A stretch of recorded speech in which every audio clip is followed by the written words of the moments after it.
Hey, today I have with me a young lady that I've known a long time, Janicia. I'll have her to introduce herself to you. And we want to talk today about a very serious subject that I think that many families may not be as aware of as they should. Would you introduce yourself to us today? My name is Janicia Walker. I'm a former traumatic brain injury survivor. And that is the subject we want to talk about today, traumatic brain injury. I think that it is such a widespread circumstance that many people are not even aware of how wide it is and how impactful traumatic brain injuries can be. Janisha, tell us your story. When did you receive a brain injury and how has all of that impacted you? Tell us in your own words. Well, I'm now 35 and I received my traumatic brain injury when I was 15. So that was a while ago. And it happened back in November in the year of 2000 when I was in my 10th grade year of high school.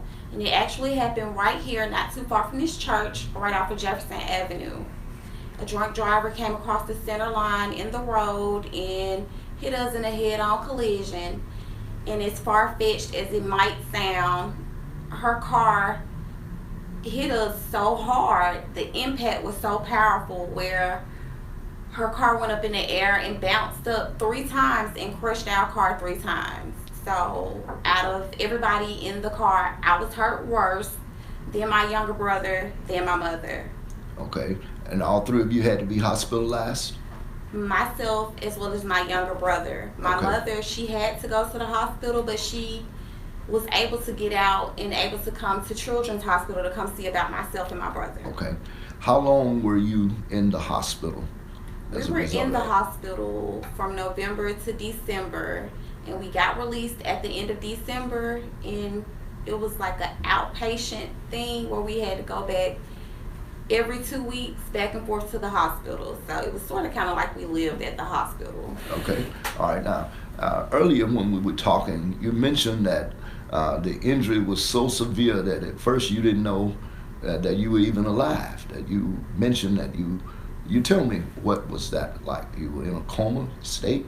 Yes, I was in a coma. Then I woke up from my coma into the amnesia state, me not knowing who I was, me not knowing who my mother or anybody in my family was. I had to learn who I was and what happened to me. So that was really, really hard. Me having to go through that process of having to learn how to walk, write, and talk all over again because I got hurt pretty bad, pretty severe. Yeah. In addition to your brain injury, what was some of the other injuries that you sustained? My humerus and my femur both got broken in half, so I had to have 2 metal rods placed in my arm, and I had to have a metal rod placed in my leg, my upper thigh bone, and I had to have a pin in my hip until my bones were able to grow back together.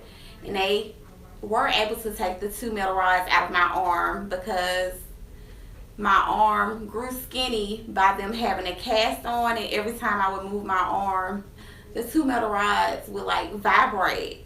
So it was that was really painful. It was a very painful experience.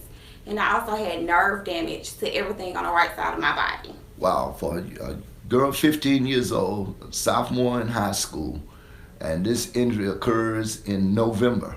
So I think I would deduce that probably had an impact upon your finishing out that school year. Were you able to return to school? No, sir, I was not. Once I became stable and I was able to realize who I was and who I had become, I had to go through the process of being homeschooled. And it was okay, but I actually didn't like it because I was used to having that social life, being able to go to school and socialize with my peers. Mm-hmm. And just being homeschooled, I was confined. I was already confined to a wheelchair. Wow. So it wasn't Well, so there are a lot of fun. people who are experiencing that today Yes, they by are. being confined to home Yes. and homeschooling and all. But let's talk a little bit more about the severity of the injury. Okay. Now, as a result of that, you had to learn how to perform what we would call normal body functions again. What are some of those that you had to learn? Learning how to write, because I had really severe nerve damage to everything on the right side of my body. They taught me how to write with my left hand, and I was able to use, my left hand at that time. And so I had, like I said, I had to learn how to talk as well. I had to go through all of those stages. I went from a baby to a toddler to a kid back to a teenager all over again after coming out of that amnesia process. I mean, can you believe that? Wow, that sounds like it was pretty intense. It was. And that should have not only been intense for you personally, but it probably put a lot of pressure on your family. It did. What are some of the things that your family experienced in trying to help you recover through it? Well, honestly, I don't know how they held it together. Well, yes, I do. I'm not going to say I don't know how they held it together. They held it together by the grace of God, and that's the honest to God truth. My pastor was always involved. He used to come up to the hospital. Back then, I was going to Broad Street Baptist Church when I was a little girl. And so them just, keeping faith in God and praying, and us being a praying family and having a supportive family, that's what got us through. Okay, the family found a way to support one another. And so with that, I think that would be a telling message for families today. Because I know personally that there are people that are experiencing brain injuries through a number of different situations. Car accident, gunshot, and now, more importantly, sports injuries. Yes. And I think that's where we want to really just spend a little bit more time talking about the concussions that people experience as a result of being injured doing team sports, football, and all the young guys now want to be football stars.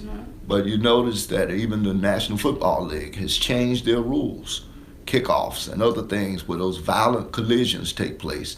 They're trying to minimize those injuries with quarterback sacks and all of those things. Brett Favre and some of the great professional players are now experiencing these long sustaining injuries as a result of years of playing. So how would you advise, or what would you say to a young mother, young parents who may have children who have visions of grandeur? Well, one thing I would say is do not give up, stay prayed up, and encourage your children and encourage yourselves. And I know maybe hearing me say pray about it might not be the thing that you want to hear right now, but honestly, prayer is powerful and it really does work, and that's what helped me and my family get through what we were going through at those difficult times in our lives. And that's the honest God truth. That's the best advice that I can give anybody. And you can reach out to the Alabama Head Injury Foundation. They have people in place to help you. Please utilize everything that they have. Please use it. Take advantage of it, because they're there to help you, and they will help you. So here we are 20 years later at age 35. Are you still experiencing any of the effects of that injury? Yes, I am. Every day. Every day is a struggle. Some days I don't want to get up out my bed. I suffer with depression. I suffer with anxiety, and these are not things that I'm claiming. These are things that are actually going on with me now. I take a lot of medication, and it's not anything that I'm proud to say. It's just the honest God truth. And I also have developed fibromyalgia, which is really bad nerve pain. It's like really bad arthritis, and it's horrible. It's terrible. Okay. How has this impacted the rest of your educational and work opportunities? Well, honestly, I'm not able to work, and that's not a good feeling. Not being able to go out there and do the things that I really want to do, it's not a good feeling. And as far as educational wise, were you able to finish high school? I was able to finish high school, and I was able to go to college. I did everything that the doctor said that I could not do, and that was only by the grace of God. And that's the truth. And It was a long process. It was a long road, but I did it. But I you, did you, it. you mentioned your career, your work situation has been prohibited or inhibited as a result. Talk about that. Okay, well, by me having fibromyalgia, I'm always in pain. Like I said, there are some days I don't want to get up out of bed because my body's aching so bad. I know it probably looks like, oh, nothing's wrong with her, but on the inside, I'm suffering. Like, it hurts so bad. Like, my body's always aching, and I'm receiving sharp pains. Like, I can't stand up on my feet for too long, or my hip starts to bother me because I have that pin and that rod in my leg. And I suffer with migraines from me having that traumatic brain injury. Like, I have migraines on a daily basis. So I take like 3 different prescription pills because of migraines. Okay. So you have not been able to maintain a consistent job or career. Yes, sir. That's correct. And it has to do with the myalgia, The the fibromyalgia. fibromyalgia, Yes, sir. or how much of the brain injury is contributed to your inability to work? Me not being able to remember exactly what to do, and with a brain injury, there comes so many different side effects, emotional side effects. It's like one minute I'm up, the next minute I'm down. I'm happy, I'm sad, I'm crying. I can come off to someone maybe the wrong way, and I honestly don't even mean any harm, but somebody might take it the wrong way, and in actuality, I'm being nice, but they're like, oh, she's being really aggressive, or she's being really mean, and they might take it the wrong way. So those emotional side effects has it's had an impact horrible. upon It has. career It opportunities. has. Okay. Wow. What's your parting word for a family that is going through such a thing for us today? A good word for you guys would be to communicate and listen, and hear each other out, please. And don't judge the person with the brain injury. Listen to how he or she feels and communicate, and like I said, pray, because prayer really does solve and fix a lot of things. And I know by you going through that walk at that time, that's not what you want to hear, but I'm telling you, that is one of the things that got me and my family through it. Do not give up on God, and do not stop praying, please. So we hear the tenets of faith. We hear an understanding of why faith is real and why your faith in God must be sustained throughout life, even in the bitter battles of injuries like this.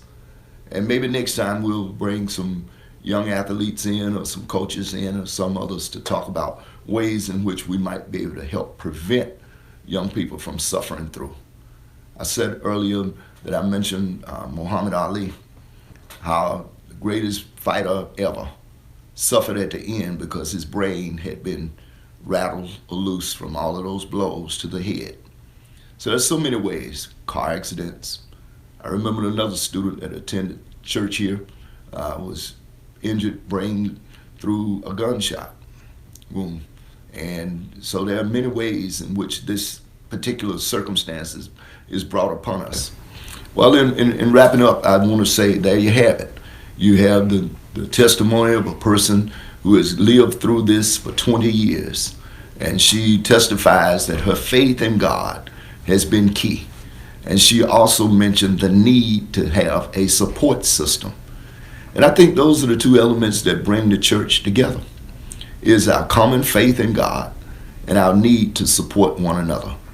Later, we perhaps will bring in coaches and others who might be able to talk to us a little bit about how we might be able to prevent young people from experiencing such a life-altering experience as a brain injury, and maybe changing the course of someone's life by redirecting them to safer paths.